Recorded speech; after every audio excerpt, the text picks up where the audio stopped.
এই হলো সবুজ শ্যামল গ্রামের দৃশ্য। আমাদের প্রকৃতির দৃশ্যগুলো দেখেন কত সুন্দর। মনটা একদম ভরে যায়।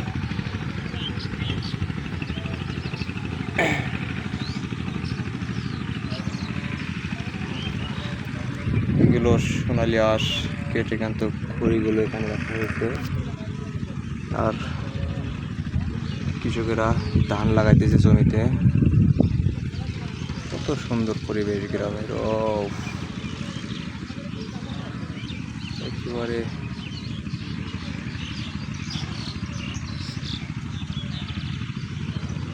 প্রাকৃতিক দৃশ্য। এগুলোর দৃশ্য দেখে সবারই মন ভরে যাবে।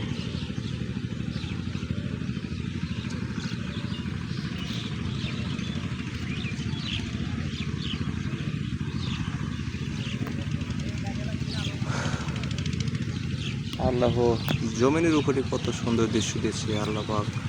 না জানি তার জান্নাতের বাগিচাগুলো কত সুন্দর করে সাজিয়ে রেখেছে।